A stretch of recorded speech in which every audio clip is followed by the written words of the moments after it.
Enough said. That's all. That's it. Show over. Need a brief pause so you can quit laughing. Oh my gosh. What a way to start a podcast. Thank you, Scott and Christina. Yeah. Trading figures. Look at what I have to look at. Oh, man. I couldn't have caught your personality any better, though. Wow, I appreciate that. I can't handle you looking at me like this. No comments on yours. Come here, baby. I'll give you a little kiss. Oh, man. Aww. All right.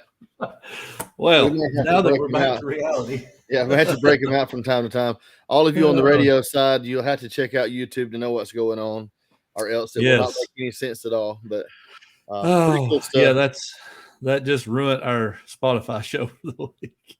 Yeah. But shout out to Scott and Christina for the baby face masks that we was donning. Yeah.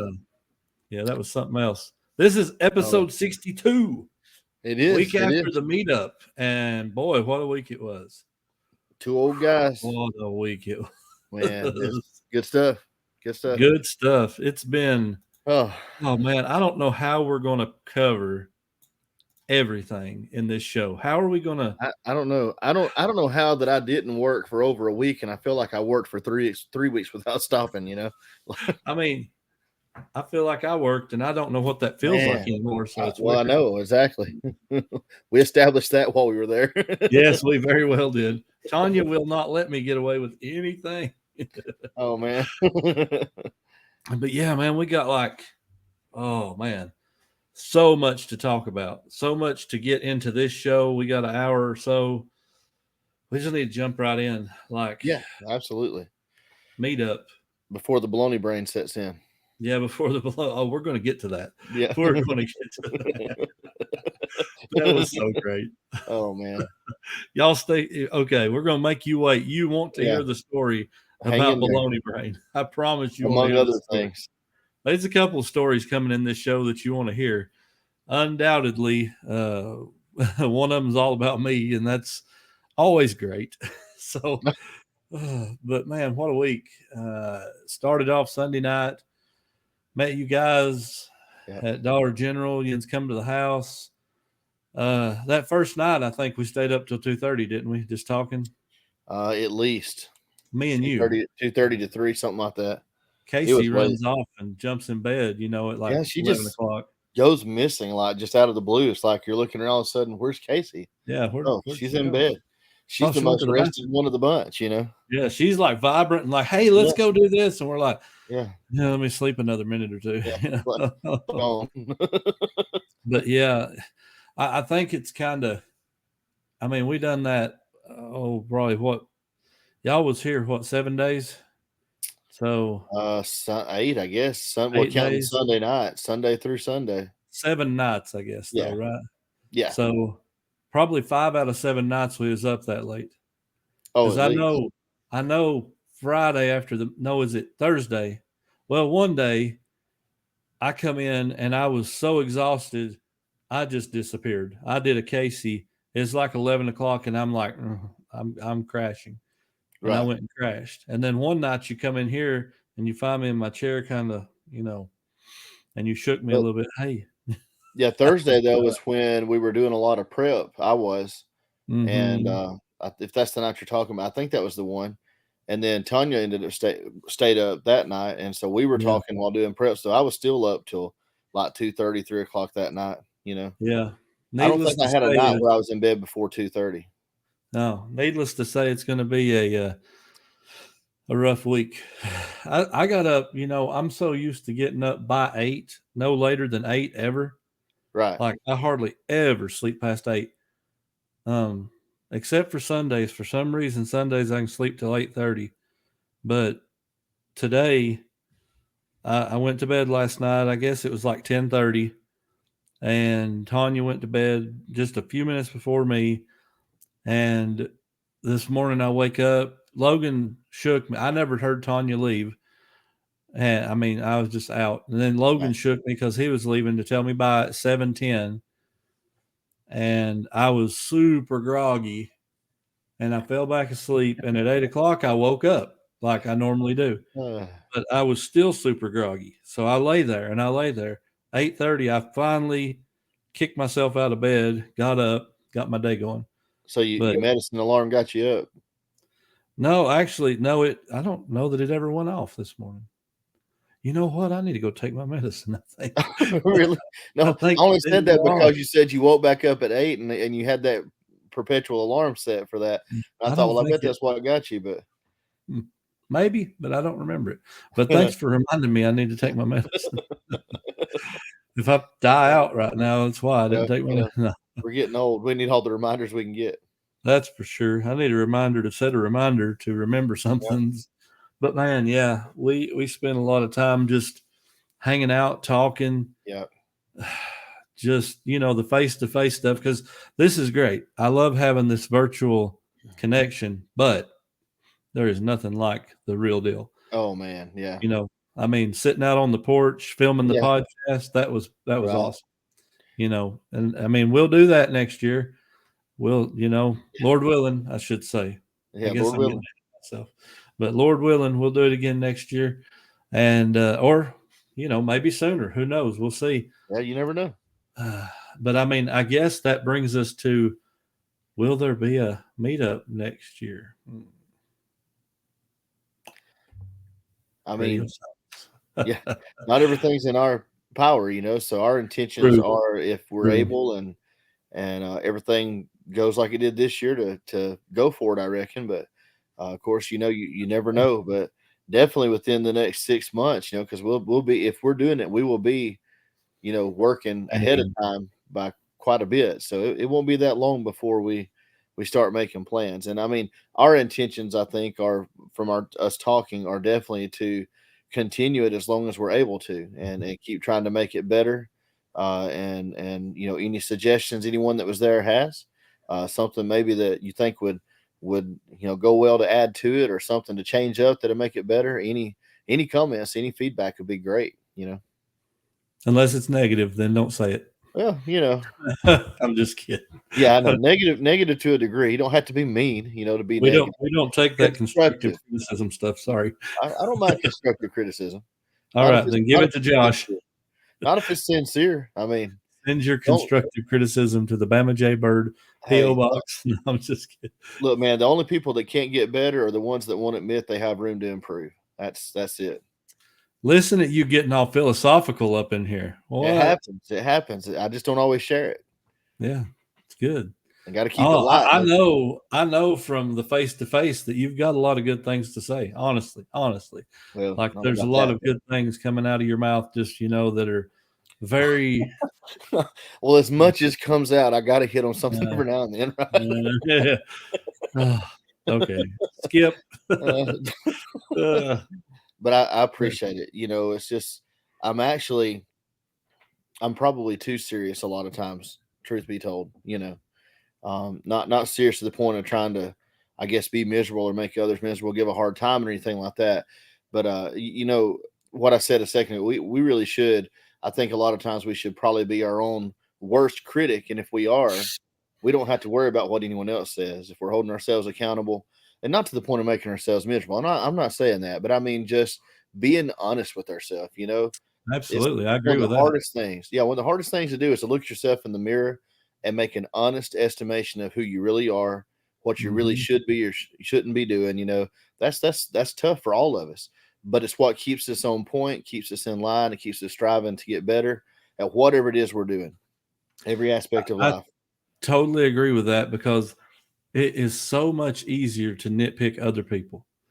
Like you can say, no, I'm serious. Like, I'm not even just, like you watch somebody else and you can say, boy, they need this, or they need that, or they, whatever. And I'm sure people do it to me and you. And I mean, it's just like, boy, if they would just act this way, or you know what I'm saying? But if you've ever seen yourself on video, like we are, and you go back and you're like, man, that little mannerism you got, like moving your hand around too much like this, or whatever.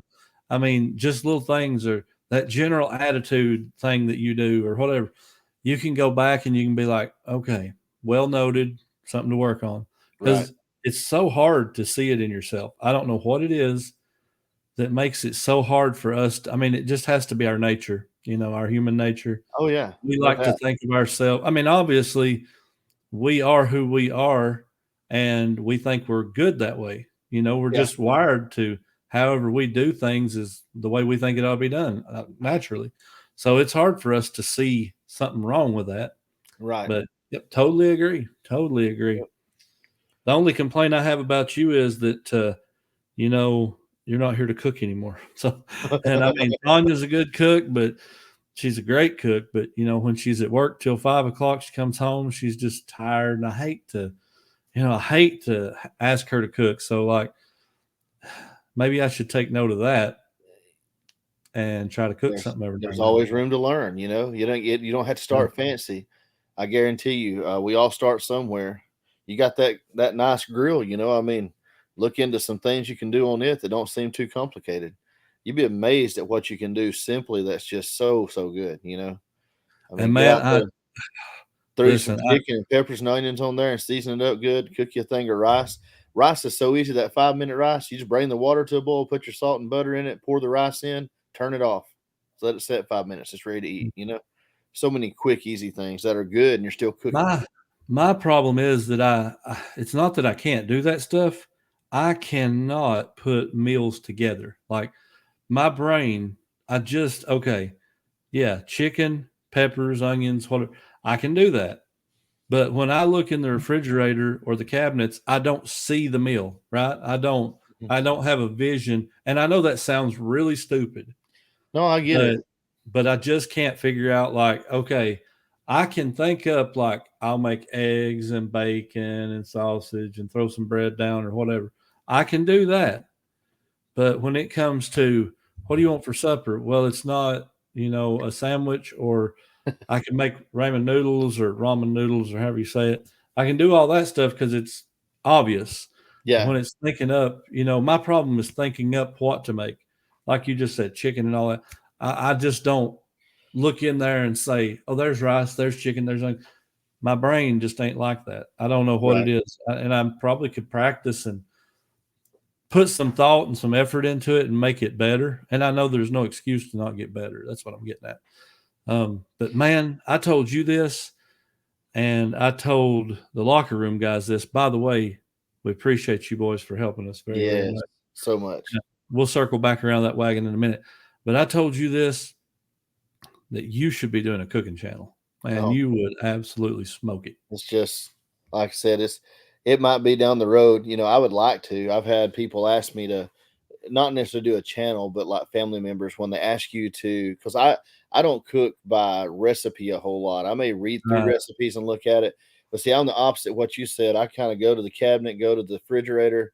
I just kind of take a look at what all's there and I start thinking on it. To me, it's kind of like, I mean, this may sound a little bit goofy, but to me, it's almost like an artist with the paints and looking at the canvas and trying to decide, what's going to come of it. So I mean, No, really, I get it. I yeah, get that. and that's I what I don't do have though, and that. But it is an art form. Like, yeah, you make it into an art form, like your presentation, and Tanya can so do that too. Just like you lay it out. She's brought out dishes before that it literally, and you did the same thing, literally looks like the waiter just brought it to your table at the yeah. restaurant and laid it down. And it's like, man, Well, I all I told can you, do is throw an egg down, a piece of Spam, and a piece of right. bread. You'll survive. But, I don't know that you're going to be talking about it for a month, after you've ate it. Right. But it's like here at home, it's like I told you here at home, and I know, people do what you got to enjoy it to a degree, probably to do what I do, I guess. That doesn't mean you can't cook, but or anything like that. But it's like I guess I'm a little extra on some things like that, as they say. But like here at home, I normally like all the way down to plating the food for everybody, just like a restaurant. I mean, I very seldom, I mean, probably at least 2 out of 3 meals or 3 out of 4. I mean, I plate the meals and everything for everybody because Mm. I mean, it's just part of it for me. It was like that next step for me to plate it in a way that makes it look nice too. Just it makes me happy. It makes me happy to do that for them, and Oh, I just, I like to see their face. When they're like, "Wow, this is cool." Even though well, it's just sometimes it's my wife and my mom, but and it's just still it's mhm. awesome. You totally ruined McDonald's for me today. I rolled through there and got my chicken nuggets, and I was like, these things are terrible. Oh man, I I can tell you mean, there's a they're not. I mean, they'll do, but it ain't like it wasn't as good as it used to be.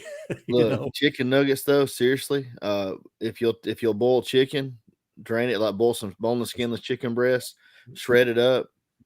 Listen to me, I'm serious I'm now. listening. I'm Listen, listening. let it cool off, shred it up. Put a couple eggs in it. I mean, make sure it's got plenty of egg, just kind of like when you're doing, like when people do salmon patties and they put Mhm. eggs in it for the flour. But put some eggs in it, put a bunch of sharp cheddar in it. Excuse me, mix that up and put some seasoning, a little bit of salt, a little bit of pepper, whatever seasonings you like, and then form that into pieces to go on like a piece of parchment paper on a cookie sheet. Cook them in the oven. Some of the best chicken nuggets you'll ever eat. Good stuff. I usually put a little bit of cream cheese, a little bit of cheddar, and some. I put some like wing sauce in it. Give just a little bit of spice, not a lot, but a little bit. It's good stuff. You can change it up, do it all kinds of different ways. See that right there was episode 1 of Cooking with Bama J Bird. That was it. I mean, it's nothing new. People's done it. They've done videos on it. I've seen it, It but don't even matter easy. though. Like you could burn the house down with that. Not literally, but people would be like, "Man, Josh had this chicken nugget recipe." And I mean, I know it's just a very, very simple thing you just said, but people would love that. I Yeah, mean, I think it would do good. it's good. It's But it's that's good it. stuff. You know, but like, that's what I'm saying. I mean, it's just that's just our routine. I think one of the best pieces of advice that I probably ever heard when I was thinking about doing a YouTube channel, because I mean, it's as I think I've told you before. I've got like 4 different channels created, but I only make content on one of them because in my Mhm. mind I knew I was doing reselling, so that was a natural thing I could work toward. But the guy, he said, number one, get the camera out. Quit making excuses. Get the camera out. Yeah. And number two, don't try to do something you can't do. Look at your life. Look at what you already do. What is it you do? Film that. Film Mhm. what you already do. You don't have to sit down and spend 3 hours in creative mode trying to come up with some kind of, funny thing to do for a video. Just film what you do. There's people out there you'll find, and if the first thing you try doesn't work, try something else you do. Something you Yep. do regular, film yourself doing it, put the videos out there. You'll get better at the editing, and in time, the video quality because of that will get better. But there will be people that are interested eventually. You'll find a topic, you'll find something that's just part of your life that attracts an audience. And if you do it long Mhm. enough and you stick with it. Absolutely. So, Well, okay, I said we'd circle back around, but yeah, we did want to. We just get stuck if we don't go. yeah, But we better just do it in we circle. we So, do want to thank the locker room guys. Ben, oh Lord have mercy, you're killing my creative flow here. oh man. But yeah, thank you, Ben, Rocky Yeah. Top Picker, Chris, Easy Pickens, Shane, Soda City Flips, and Alex, Beard King Picker. Those guys was great. They Yeah. came in, was just wonderful co-hosts. Yeah. Uh, those guys helped make the event that much better. They brought the energy. They scared us to death when Ben says, "I've got something special," and we're like, "Whoa, whoa, whoa, whoa, whoa, whoa!" If you know Ben, when he says, "I got a surprise Yeah. for you," that's a dangerous thing right there. Yeah. Like I'm It just can playing, be but good. It can be good, but it could also be, it could go off the rail a little bit prank but wise, yes, He, Ben. he Ben likes to is a make a character. practical joke. We all Ben's do, to be definitely a honest. character. Yeah. But Ben's awesome. I mean, He is. these guys are just awesome. We formed what I feel like a brotherhood with these guys. Yeah, Just absolutely. um, they come in, and we're from all different walks of life. We're from all different areas. Yeah. Ben and Alex are in Tennessee, but we're literally spread across the state. Shane's over in South Carolina, and then Chris is on the West Coast. Yep. Like, I mean, dude flew all the way from the West Coast in California to come hang out with us. And these guys come to the house with us and Josh, or me and you and our families, and just had a great time. I Oh mean, yeah. and Mike Camparelli was with them, and Oh man. you cannot ask for a nicer, sweeter, spirited man in the world. That guy right there, Mike Camparelli, is one of Yeah. the. I mean, and I'm not talking just in YouTube community world, I'm talking about in the world that I have ever met, Mike Camparelli is one of the best. Yeah. Such a good natured, humble acting guy, just sweet spirit. And he said something to me walking up, met at a yard sale, how are you doing today? I said, I'm doing good. How are you? He said, I'm doing good, but my day just got better by seeing you. And I'm like, Mike, that's just the kind of thing he says to you. And he says it with humility and sincerity. He's not just playing, He was serious. But he made the trip, just that much better. And no offense to the locker room guys in any way, but it was a treat to meet Mike when they came out to the house. Yeah. I had never, I'd heard of Mike Camparelli, obviously, but unless you go to one of these events or something, you don't know who he is, because he doesn't have a channel. But I promise you this, if you ever get to meet Mike Camparelli, and he goes to a lot of these events, search him out and talk to him, and you won't be disappointed, because he is a great guy. And get you a hug. Get you a hug. Yeah. And just awesome guys all the way around. But we met, man, I don't even want to start naming names, but just some of these people, we were familiar with some of them. Some of them are kind of new to me. Granny Grandma showed up again, and she's just such a character. Like, she is, I don't know if you heard everything she listed off, but she's 77 years old. Her and her husband, Terry, have, was it 4 or 5? I think it's 5. 5 antique booths. In 5 different stores, yeah. Yeah, and it's not 5 in the same store either. It's not like there's 5 separate facilities. Not even in the same state. No, because they live in Bristol near the Virginia line. Yeah. They've got booths in both Tennessee and Virginia. But, they got that. She sells on eBay, Mercari, Poshmark, Marketplace. Did she say that? Anyway, like, it was a ton. It made me feel like a chump for only selling on eBay and sometimes whatnot. Here I am, 41. She's 77, kicking my butt. But she's energetic, dude. For a 77-year-old, she's all about it. Like, she's got it going on. And, last year she told me something to the effect of, when you're 77, you can hug you hot guys and get away with it. Nobody questions it. I'm like, I think you're blind. I think you might be losing your eyesight. She was awesome, though. But then she comes up, at the end of this time, she's like, I'm glad I still get to hug you, hotties. Oh my gosh, Cher. Keep being you, Cher. You're awesome. That was just so awesome. Full of life and full of energy. I enjoyed my conversation with her so much. We talked a lot of history, and won't give away a lot because which I don't think there's anything that she, is worried about on that. But she actually moved from the Philippines. I think she was 2 years old. And so if you know the history of the Philippines, you go back and just kind of look at the years, you kind of know the picture. Kind of a brutal dictator took power after the United States had given control back to him, and her family was one of the ones that got out of there. So, man, just awesome stories, awesome history, the perspective that she had. I loved it. I hope she sees this episode because I want her to tell her again. Just, man, that conversation, I'm still thinking on those things, and it was just such a blessing to hear that as a historian. Like, one of the things that I got to do when I was in college, I was in college in Mississippi, and we were participating. The history department was in an oral history project. And at that time, there were still quite a few World War II veterans that were alive. Mm-hmm. And our job, and these are actually, like at the Smithsonian, that it was a national project that they had gotten attached to. And so we had this recording equipment that was supplied to us, and we would go out and set up times to go interview veterans from World War II and hear their story personally. Not General so-and-so, like aircraft mechanic on the ground in Northern Australia, and so you just heard so many amazing stories of, I hate to say it this way. In my mind, I want to say everyday soldiers, but none of the ones that were in World War II were just common everyday soldiers. They were of course, known as the greatest generation, all that type of stuff. But to me, that's what it reminded me of, having that conversation with her. Just that firsthand take on such important parts of history. Whether you love history or not, guys, you should take time. Your family members that are in those age groups that have lived things that you will never see, let them tell you about it. We need to preserve that, pass it on.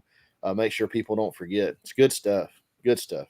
And that's the way true history is passed on, by not just repeating it, but really sharing it where people absorb it, not just hear it. Because if you hear something and pass it on, it's going to get messed up. But if you really take it in and absorb it, you're more likely to share the authentic, true story. But man, I couldn't agree more. Just and that's awesome that you got to share time talking about her history and things like that. But a lot of times you see somebody like her and listen and share is upbeat, happy. Oh yeah, always pleasant. You'd never know there was anything ever bad in her history. You know what I'm saying? Right? You'd never catch on. But that is so awesome. What about Woody? What'd you think of Woody? It almost he's true cowboy. It makes you think of Woody from Toy Story almost. I mean, no, Woody was awesome. Chad was great, awesome. His name's Chad. Of course, we got a couple of Chads in our community. I think about 3 I can think of right off the top of my head. But everybody knows him, of course, as Woody from his reselling channel. Yeah. But man, a great guy. Come all the way from Oklahoma, drove in. Yeah, drove. And he was as authentic as I would have expected him to be from his channel. I mean, he's not putting on at all. And he said that. I know from having conversations with him, messaging back and forth. I know that because that's important to him. He said, I'm country, I'm backwoods, I'm everything Oklahoma, and I'm okay with it. From the way he talks, the way he dresses, he knows who he is, and he's good with who he is. I love that about anybody. Someone that's comfortable in their own skin. They're not trying to pretend or be anything else. So yeah, Woody was awesome. He was awesome. Yeah, Woody was great. When he walked in, I was like, man, he is the authentic. He's the genuine article, and just a happy guy. Like, oh yeah. I think it needs to be said that pretty much everybody was happy people. Like, oh yeah. And I think there's a common theme there. Like, you're living the way you want to. You're doing what you want to do. Basically, working for yourself, and that brings some of that relaxed tension. Like it kind of takes you down some. But yeah, Woody was spectacular.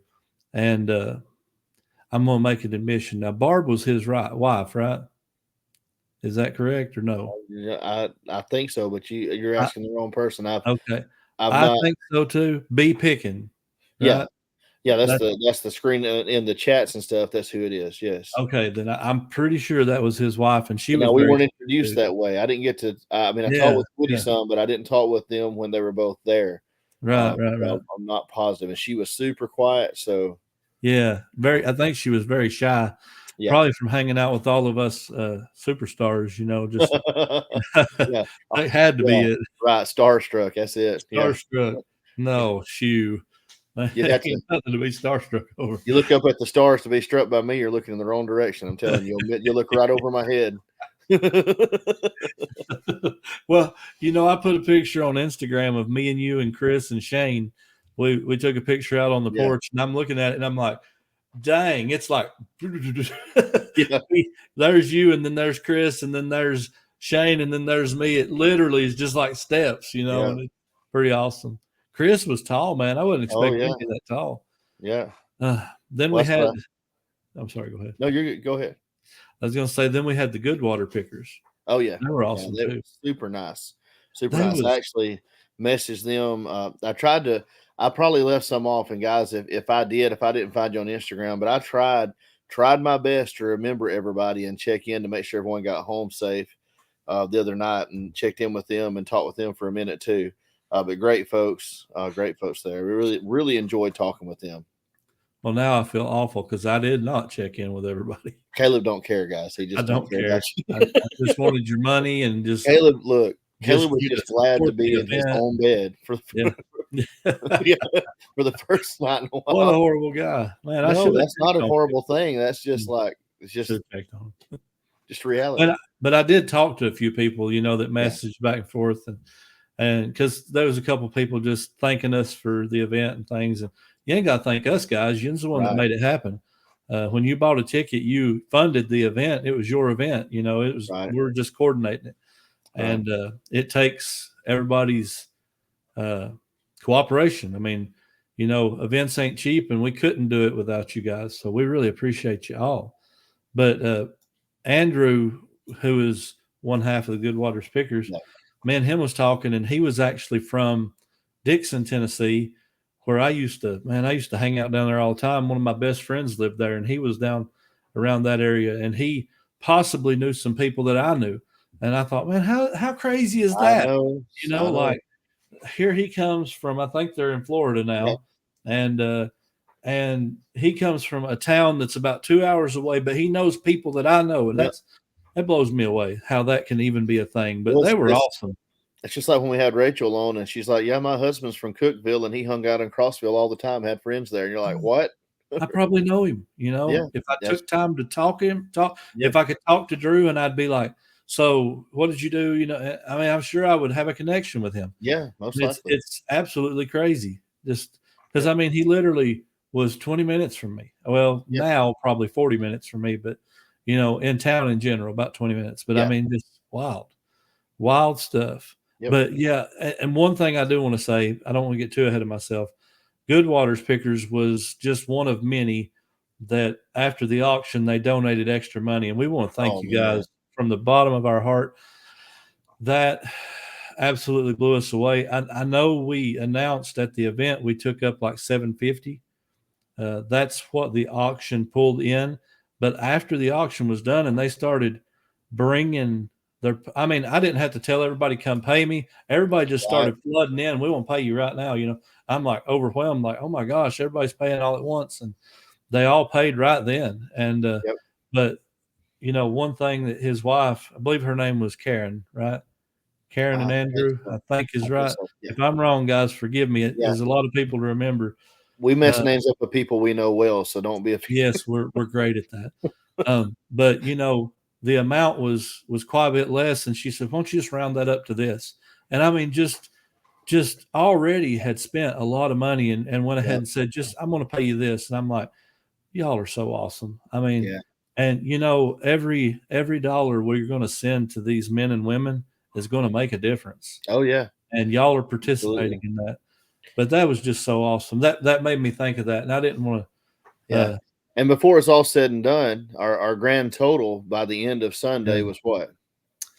$1,500. Yep. Unbelievable. So $750 each one. That may not sound like a lot to some folks, but I'm telling you, we had a group of 35 people, 40 people. Yeah. I mean, and if you divide it by households, it's even less than that. Absolutely. We had a lot of husband and wife pairs in there. Several that were pairs, from yours to mine to, like I said, whether it's Woody, the Goodwater Pickers. We had the couple that was from Georgia, Luke. I'm losing the name. Oh, come on. I can see her face. Luke and Jenna.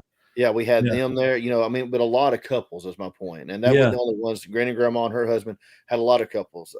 LKG, Laura and her husband, So we had that number, but then a lot of them were in pairs. So if you look at per household, the amount raised, man, if we'd have had 75 people there and raised that amount per household, same amount. There's no telling what we'd have had. $3,000 or $4,000. Man, I was totally blown away. Yeah, totally blown away. Because that's just that. This community does not disappoint. Yep, it just does not do it. And there was, like I said, there was several people that walked up. That said, hey, I bought this, but I want to give extra. And I mean, that's overwhelming, and it's like I said at the event, and I know we probably need to move on from this topic too pretty soon so we can get some other stuff in, but there's probably not anyone that listens to us, if you've got very much family, friends at all, who can't very quickly name, if not one, quite a few people in your family and friend groups that have been affected by drug abuse, and it's not to pick on nobody. We know it's a problem. We know it's a problem in our country.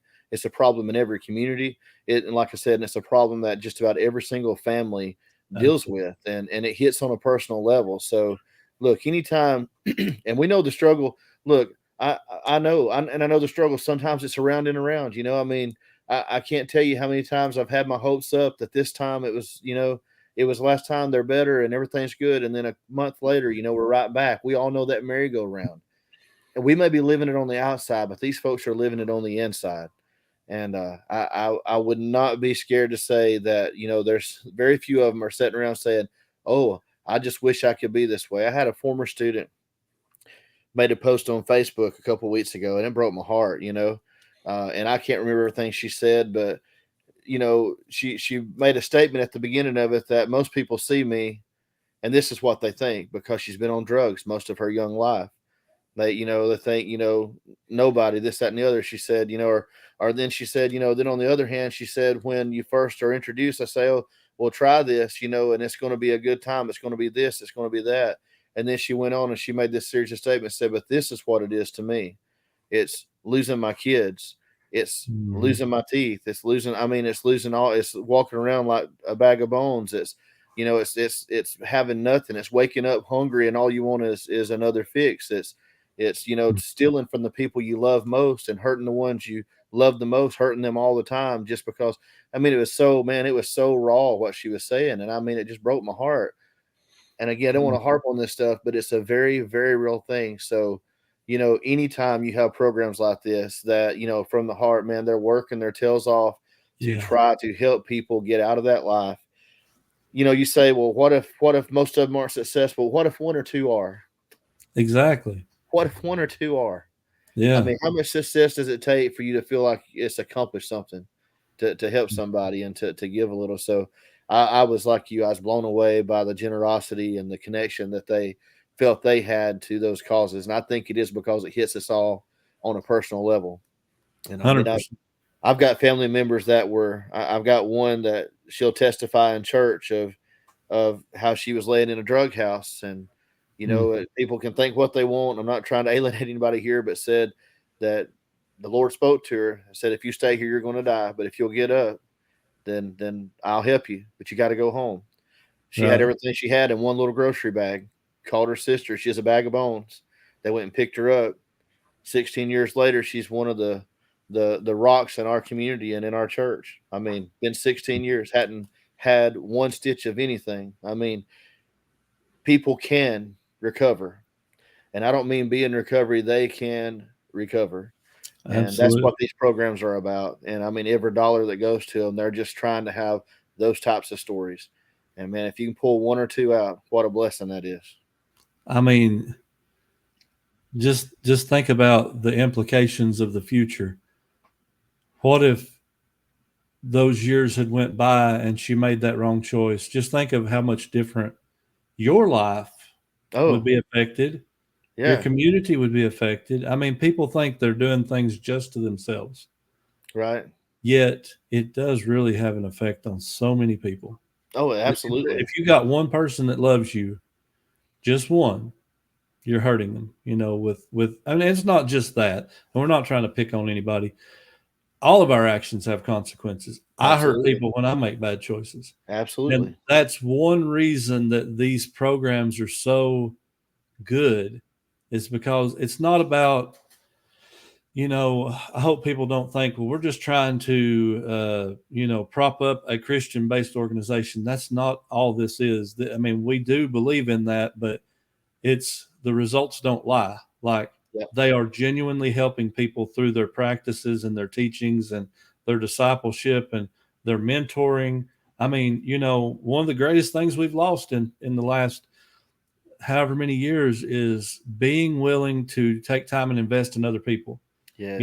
We blame it on society, culture, whatever, but it's the absence of parents. It's the absence of role models. It's the absence of mentors in our lives. And when we don't have any direction, I promise you, we'll find one, and it won't be the right one. You know what I'm saying? That's right. Because there'll always be somebody out there that's willing to sway you in the wrong way. So that's just that to my heart. My heart was bubbling over all weekend. Oh, yeah. You've seen me crying like a little baby at church, just over everything. And it's just overwhelming. It's overwhelming. It's so much, to take in, that we oftentimes look out there and we think nobody cares. Nobody cares about the way things are going, and nobody cares about people. And well, we disproved that. This community disproved that. They proved that they care about people. And even I know this is going a little bit different, but I'll call a name you've already called, and then another name as well. But even within our community, outside of that, you talk about just the investing in other people. And I want to name these two people again specifically. Of course, Mike Camparelli, but also Mary McQuain. They're two of in our part of the YouTube sphere. And I know there's other little, even within reselling, there's other little small groups like ours, but we got a pretty good little small group of YouTubers that we all kind of interact and know each other. Yeah. But within that, there's people like those two that are not YouTubers, but they resell. And they support, they invest. I don't know how else to put it. They invest in everyone, because everything that they do, from Mike, and he super chats everybody. He supports them because he loves them, because he wants to. It's not like an obligation, and it goes beyond that, man. It's the words of encouragement. Same with Mary. I told her son, I told Joe, I said, one thing I learned about Mary, you're not going to get the last word. She said something encouraging, you come back, you're thankful. She comes back with more encouragement. Yeah. And that's the way they're investing in us. They're pushing us to be better.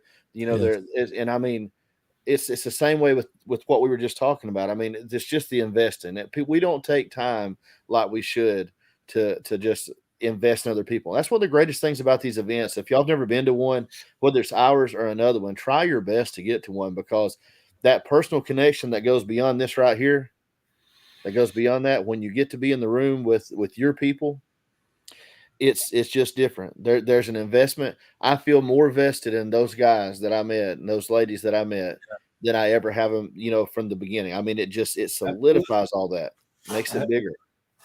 It's like family. It's like my family grew, Absolutely. And we ain't trying to alienate anybody over anybody else. But, oh, no. I wasn't super familiar with Chris Easy Pickens yet, because he was still fairly new to the group over there, the locker room. Yeah. And with me moving, I hadn't had time to watch any YouTube. And so, I mean, I had seen him. I'm not going to make it sound like I hadn't, but I wasn't super familiar with him like I was the other guys. And when he showed up, it was just like, I mean, I feel like me and him are like really good friends now, Oh, yeah. Just, he was awesome guy. And I don't know, it's a lot all at once. And like what you just said with Mike and Mary, they cannot even be accused.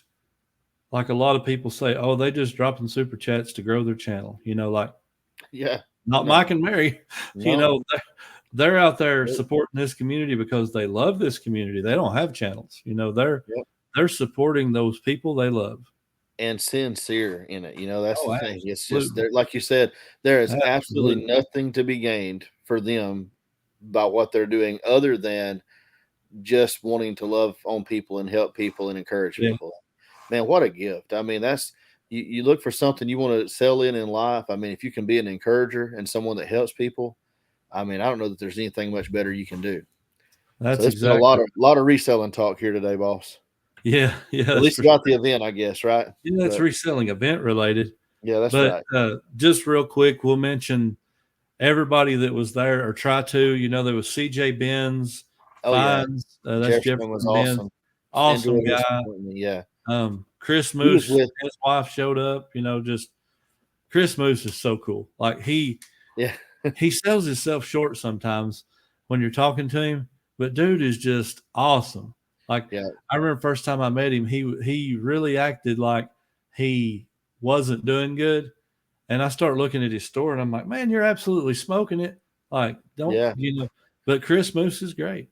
You said Mary and Joe, we had the privilege of Mary and Joe, her son, coming here, and gosh, they could have stayed all night and talked to us. I mean, oh yeah. And Joe, we had no idea who he was, right? Like, right. We had never heard of Joe before Mary said, I'm bringing Joe with me to this event, my son. He's not really, he wasn't really in the sphere of the reselling world, at least as far as we knew. Yeah. But absolutely amazing guy. I mean, just we stood out on the porch and talked for a long time, me and you and him, and he's just a great dude. I mean, just absolutely. And loved his mom, and he got emotional at the event talking about her. Yeah. I mean, just, it was great. Yeah. It was a real thing. It wouldn't have put on. That's the best part of it. you know. And then there was Jason, Lux Garage. Oh yeah, Awesome guy, knows absolutely. his Hot Wheels. Like, man. And he's, same thing with him. Like when I talked with him, we talked a long time, and he's like, and he's like, look, anytime you got a question about anything that I know about, just hit me. I'll be glad. I'll help you any way I can.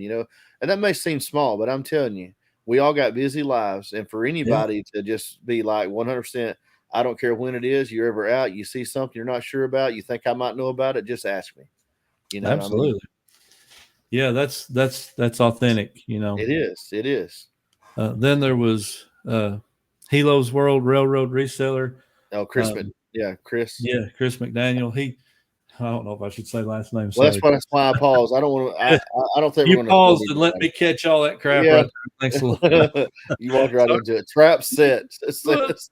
I don't think Well, I Chris. mean, Chris you is a can, great guy. yeah, he was awesome, and he was talking to me there for a while, and I mean, just a cool dude, and finally, I saved this one last because of our little personal vendetta going on here, and that's Mr. Glenn Bill.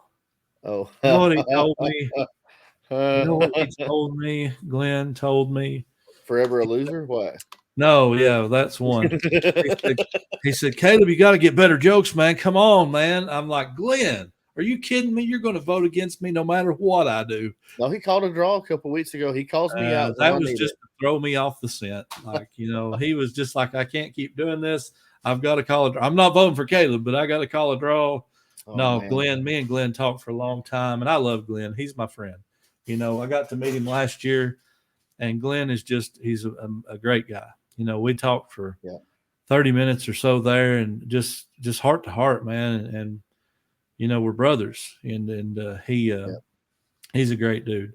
Don't forget Laura. And Laura, yeah, well, we talked about her a little Well, bit, I but just mentioned him briefly. I just yeah, calling names of couples, but Laura was talking about this LKG 329 sales. For those of you that don't know, she brought her husband, who is a local pastor. Also, I'd never met him. They're in a town probably 45 minutes to an hour from me. But he was great. Like, he was a super friendly guy, nice yeah. guy.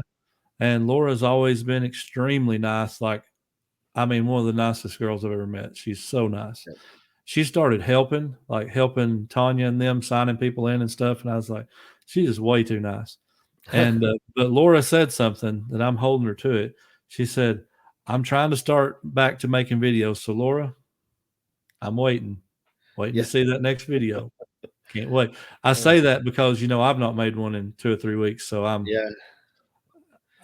I've just put my card in my reader a few minutes ago, just so y'all know. That would be the recap for the meetup, but I'm going to Oh, make man. one, try to this week also. Not that Wow. I've got anything to show for it, but I'm going to. Yeah, for real. I did sell something today, $12, but I sold some Okay. skirts. Well. So there's your reselling talk for this episode, folks. Glad you. But No, everybody was so awesome. Yeah, it was. It was great. And if y'all are tired of hearing us talk about this, look forward to the next one, I guess. But Yeah. but it was. I hope more of you that listen get to come next year. I've had a lot of people reach out to me, even in the last couple of days, a couple more, or last, I guess, yesterday and today, that didn't get to make it. And they were like, "Look, I was really trying to come. We kind of had plans, but it didn't work out." So and some that told me that if we did have it next year, they were going to put it on their calendar early because they did want to be there. So, Same here. Yeah. Yeah, I mean, it's just it's a good thing. It's like I said, that personal interaction. I'm telling you, my two now, the two that I've done, the one that we just hosted, and then the one I went to at Grams and Pops. I mean, it's good stuff. And of course, I always mention them, but it was Grams and Pops and Ink Picker and Happy and Grumpy Picker. It was just not just Grams and Pops, but just an awesome time there. And again, I just followed it up with ours. Just another great event. It's just so good getting to know people, man. Yeah. I'm a talker anyway, so and I liked the way ours was and the way theirs was, even though we might have shot for bigger numbers or in our mind thought that, because in a really big crowd, I tend to drift off to myself. But the crowds at both places were small enough that you felt like you could you had space to just be really personal with everybody. Mm-hmm. And that's my favorite way. Just group 2 or 3 at a time people and really get to know people. So Absolutely.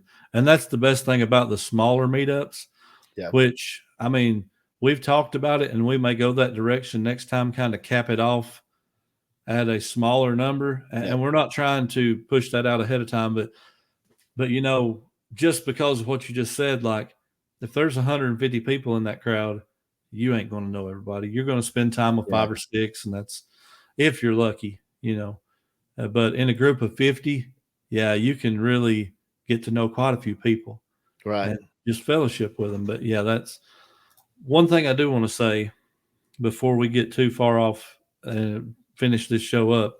I do want to thank our sponsors one more time. Like we could not have done this without you guys. Y'all are awesome. Of course, Mary McCain came in. McQuain came in. Mary, I'm sorry. Which is why I said what I did about names. Yes. No, you're good. Loser.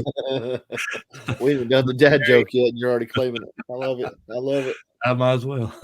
But Mary came in, sponsored, and just what you said.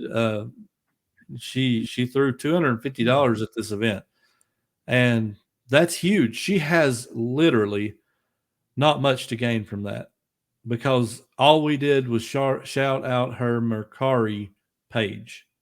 She doesn't have YouTube. She doesn't have any other marketing that she could receive from that, just Mercari.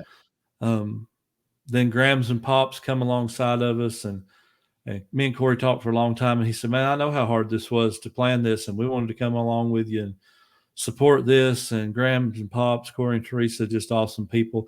They're on my bucket list, by the way, of resellers to meet. I don't put many up on a perch, put a pedestal and say, I really want to meet these people. But Corey and Teresa are on a pedestal with me just because they're awesome. Like I love good, honest, hardworking, awesome people. And they're on my list. Lucky 7 Auction is on my list. They're one of our other sponsors, to meet them. And they were going to come, but it just, circumstances prohibited them from being able to come. And we done talked to them, and it's like, man, we're about to pack up and come your way. Yeah. Yep. Because it is hard. I know it's hard with a baby and the way their life is structured and their work and stuff. It's tough to get away. A lot of people have a tough time getting away. You have to be understanding of that. But we thank those guys. And then finally, my reseller Jeannie, I tell the story about how Faith and Paul messaged the night before just to let me know. Well, they messaged both of us to let us know that they were thinking about us and praying for our event.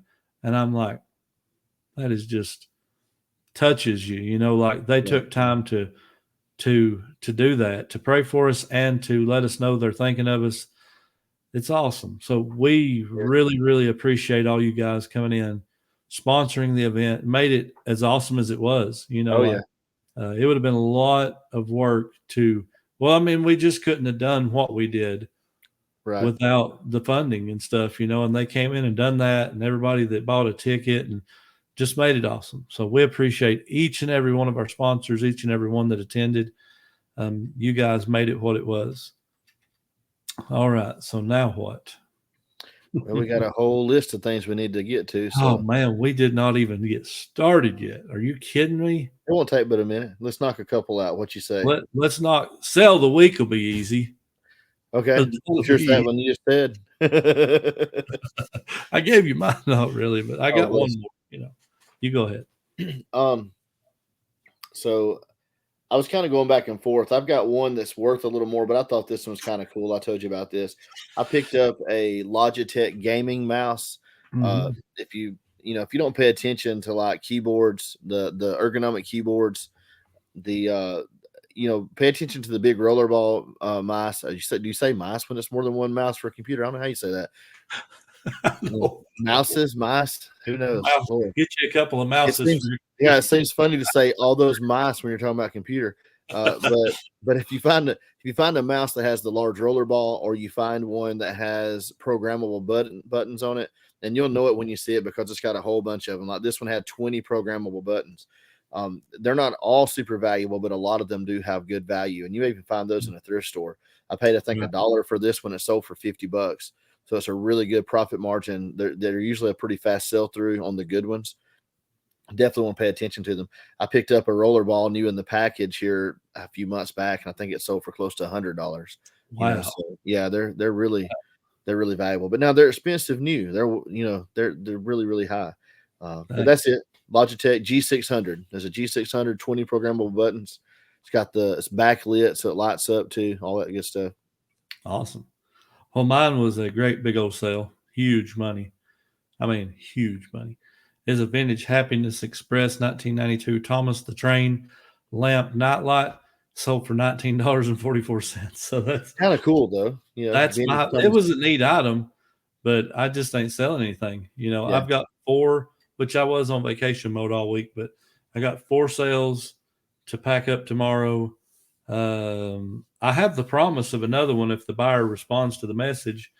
They was asking about like 4 listings of silverware. If they buy all of it, it'll be well over $200. So fingers crossed. How about comment of the week? Comment of the week. Well, I'm assuming, I don't know now.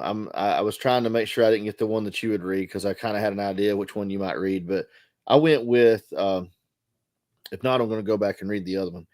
But on comment, I went with Jeff, the Apex Flipper, is a friend I've made over through some of the chats. He's in a lot of the chats too, kind of like Mary and Mike are. And he does a lot of stuff, but posts a lot on Instagram, on Facebook, things like that. Yeah. But a super awesome guy. Good, become a good friend. I'd love to meet him. I thought I was going to get to meet him in Nashville, and he did not get to come to our event, but he made it to Ray's in Nashville. Anyway, he said, had a couple of comments, but he said, I'm with the old pass on the bathroom. Josh, go to the bathroom, brother! Exclamation point.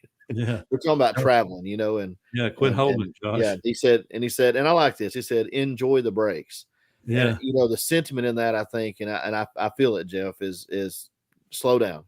Yeah. Slow down. We should, don't have because when we finally stopped from the bathroom, me and John, we went in the bathroom at the same time. I'm using the bathroom. He's using the bathroom literally the same time. I get done. I'm washing my hands. I walk out. Another guy walks in, uses the bathroom, washes his hands, walks out. Josh using the bathroom the whole time through that. He's like, man, I feel 5 pounds lighter. Like it was bad. Look, I wasn't trying. That was not even the same thing really to me, because the only time we had stopped, I really didn't need to go at all. And then when we needed to go, we didn't have a place close by to stop. And by the time we got out, man, it was hard to walk. It hurt to walk. I mean, it hurt. So yeah, I was like, I thought to myself, that must have been somebody that was in here when we come in. So when I stepped out, I asked Caleb, he was like, no, that was me. And someone come in behind me. I thought, holy cow, 2 people come in here, like use the bathroom, wash their hands, like, run the hand dryer thing until it's dry, left. And I was just getting, it was bad. You just put that fire out, brother. You was spraying that water on it, man. We don't want to go too far here, but as my dad would sometimes, I know I might have said this already, but on the other episode, but he would like literally take a couple of bottles, and some of us when we were kids, like I remember times he'd say, use the bottle. We'd be in the back seat and like, and some, there were a couple of times one of us had to, because it wasn't just us being dramatic about it. But that's not a time I'd have wanted to be dependent on a bottle. I just say unless it was a 3 liter. And they don't even make those anymore, I don't think. Oh my God. Could you imagine? Oh, boys, that's pretty good. If it was a 3 liter Mountain Dew bottle, it could really cause some problems later. Oh my God. Oh Lord help. Oh. I'm sorry, my brain just goes off the rails sometimes. Wow. All the possibilities. Off the rails. Way off the rails. All right, my comment of the week was from Dovetail Loft, or Dovetail Loft. One of my favorite episodes you two have done, Front Porch Chit Chat. Real life and love for the people you're able to meet and enrich their lives by being the true gentleman you are. Thank you. The bigger my world gets with good people, the better my world is. Love this eloquent sentiment, Josh. And that was a good saying. I like it. And that was such an awesome way to do the episode last week. Yeah. Right there on the porch, and just, it was authentic. It was just, Oh, we yeah. sit there a minute, we started filming, we got comfortable, we just rolled, and, Yep. and the FedEx driver pulled up at the perfect time, But Yeah, that was interesting. At the end of it, I liked that that. was interesting. All right, so are you History? we need to do a little wrestling history. You ready for this? Let's knock it out.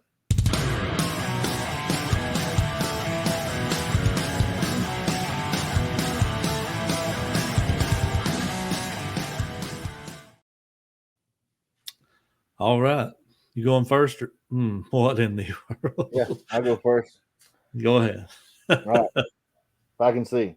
So the year is 1999, and we have been building up to the millennium, the countdown. Mm-hmm. And so Y2J starts. And this happens on an episode of Raw. He interrupts The Rock's promo, comes out, declares the beginning of Y2J. Of course, Chris Jericho. And I liked that one especially because we talked about this. I'm always bouncing ideas off of Caleb, telling him stuff. And I was like, our first names, right? Caleb and Joshua. So if you're familiar with the Bible and Bible stories, you probably know about the city of Jericho. And I said, hey, that's pretty awesome, right? Walls of Jericho. So we might have an idea in the works there. But then we got all these other sayings that we got to deal with, right? Oh, we have some sayings. You know how hard you are to listen to like that? Oh my goodness. That's classic. That looks perfect. Honestly, that looks a little better than it did before. Oh man. Hey, thank you, Scott. That's going to be if we get done with these, we should send these to Happy and Grumpy Picker. Oh man, that would be awesome. They did a few episodes of them on their back deck, doing some filming. Grumpy did, and that would be great. Like they could put those on, go out there, do a little 5-minute video. Him be grumpy, her be happy, just be theirself. Absolutely. Give their take, just little shorts, man, with them on. That'd be hilarious. Yes, that'd be great. They actually messaged me a while ago and said they were considering all options for vacation and asked where in Alabama I was. So, hey, there you go. Hopefully they'll choose to come through my area so I get to see them again because they were awesome folks. Yeah. Go ahead, Dan. Awesome. What you got? 1997, the 100th episode of Monday Nitro. Lex Luger defeats Hulk Hogan for the WCW title and ends his year. What? No, go ahead. That was his second title reign. Yes, second title reign. Ends his year-long reign, but then turns around and drops it back to Hogan 5 days later at the Road Wild pay-per-view. And yes, it was his second and final title reign with the WCW title. Yep. 97. That's crazy to think that's that far back. Man. You realize how long that is? 27 years ago. No. Yeah, it's just that hurts. 27 years ago, yeah. Hurts my feelings. Hurts mine too. Like that makes me feel really old. I used to think I would never even be 27. Now I can remember 27 years ago, and I was. Oh gosh! Yeah, you just made that sound so bad. It's going to get worse. It's going to get worse. Wow! Or get out of here one. That's the option. So, I'd rather it get worse, I guess. But maybe sometimes I don't know. Let's see. Sometimes home sounds better, but it does. That being said, I was going to say with Hogan, I always thought it was funny with him. And I know there were times when he wasn't the champ, but it seems like more often than not, he was the face when he was in wrestling. Yeah. And when he would drop the belt, it was typically they would do some kind of storyline buildup where he would drop it before a pay-per-view, and then he'd win it right back. Mm-hmm. It's like the revenge would be at the, whereas, it seems like a lot of times today they build it up to the pay-per-view, and that's where they do a title swap. And then it lasts a little longer. But it seems like the storyline always worked out. If he was going to drop it, it was going to be like on a live show or an event or a tape show. And then he rarely was without it for very long during that period. I mean, if he got credit for the total number of days overall, he might not have the most title reigns, but the amount of time altogether is crazy. Had it a lot. Had it a whole lot. And I don't know how long it is, but I know it was a lot of the time he was in there. Oh yeah, a whole bunch of it. All right, let's do a dad joke. Then we got a couple stories to talk about. We'll finish this episode out. Should have done this earlier, but yeah, we may have to start with them again next week just so we make sure everybody hears it. Yeah, we got to establish this. All right, here comes your dad joke battle. Let's do it.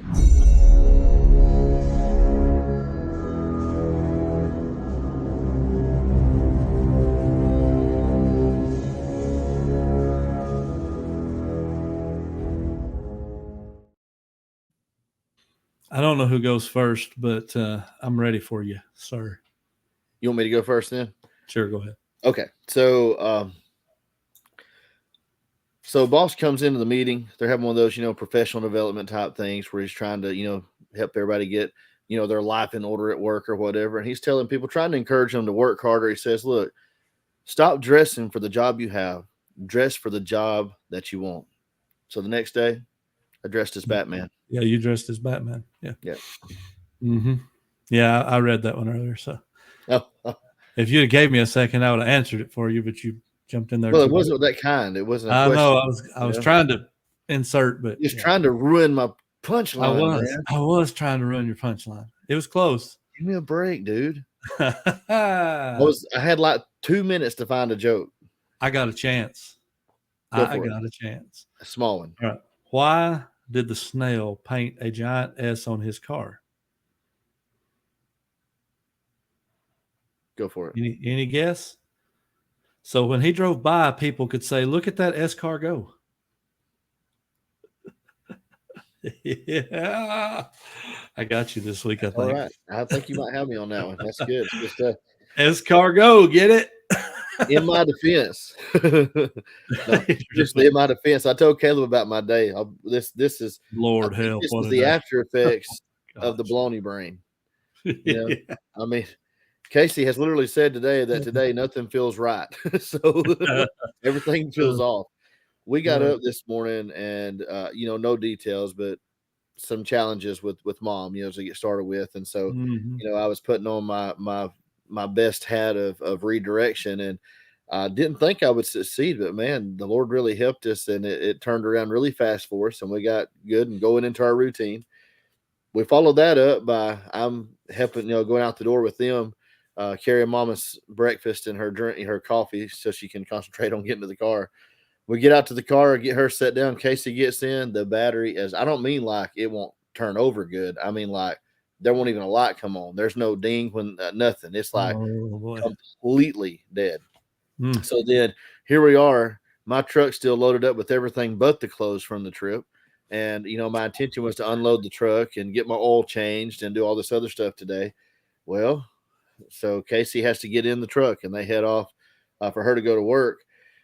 Well, she gets to work before I can do anything else. Now I'm coming in getting ready because I'm going to try to I put the battery on charge, hoping that it will hold enough juice. But like it was so dead that the battery charger on the fast charge setting wouldn't even make an arc when it touched the battery post. Like it was that dead. There was no spark at all.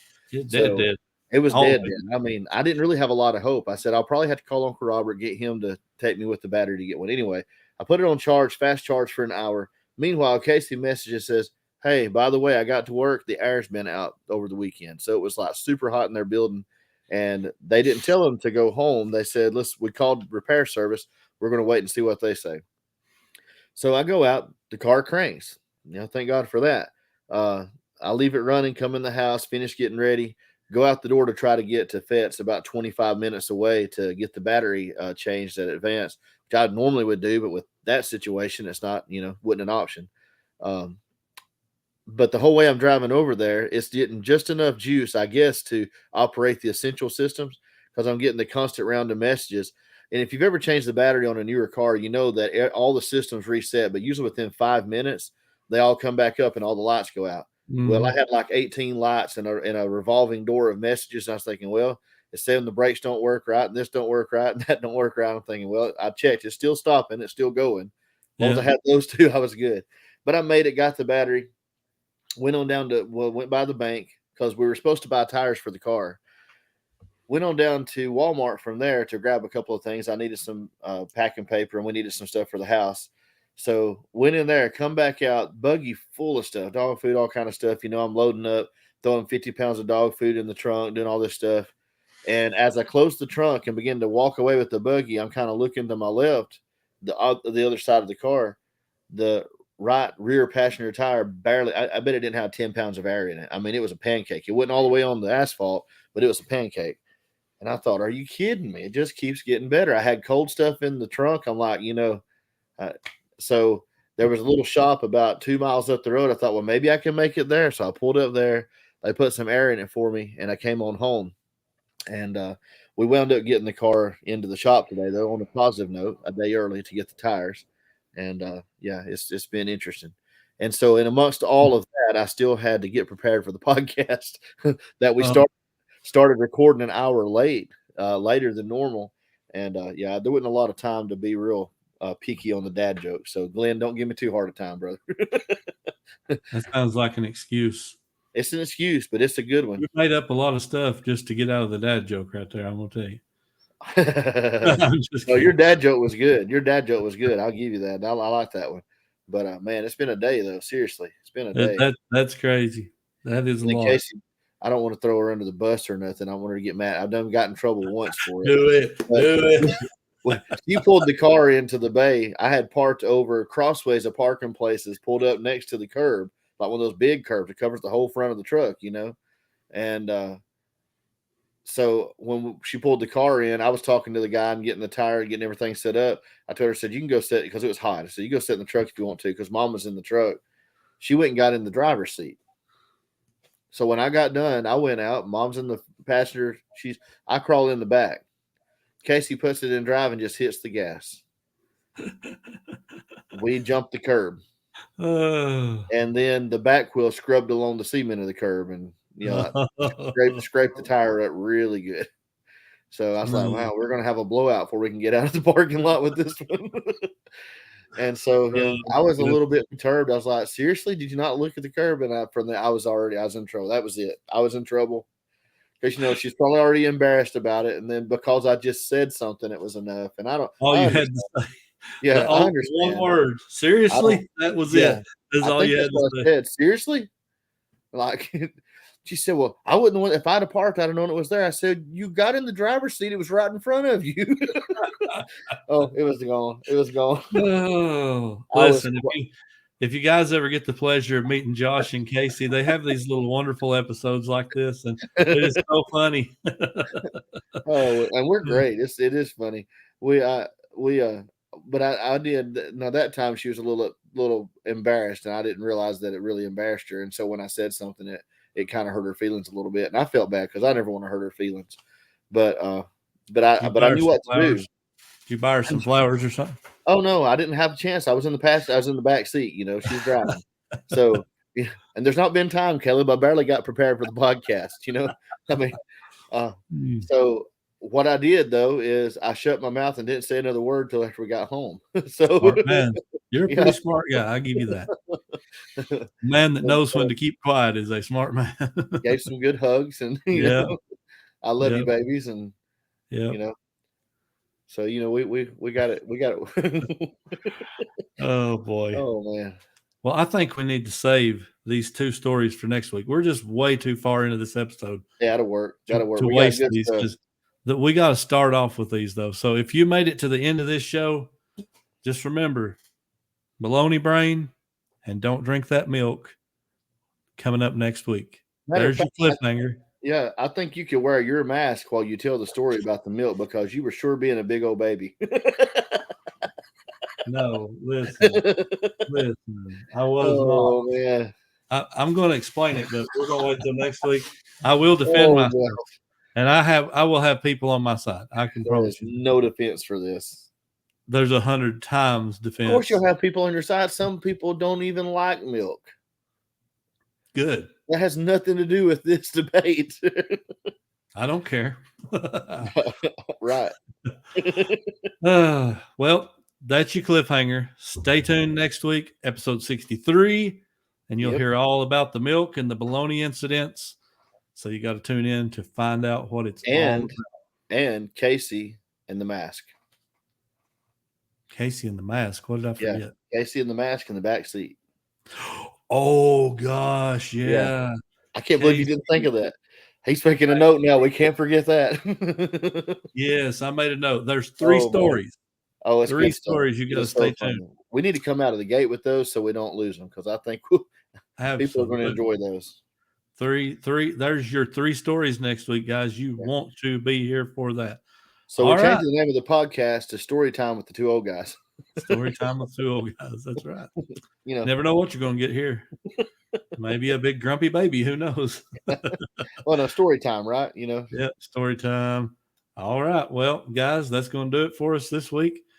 We greatly appreciate you being here. And until next time, this has been 2 Old Guys, and we are out. See you guys.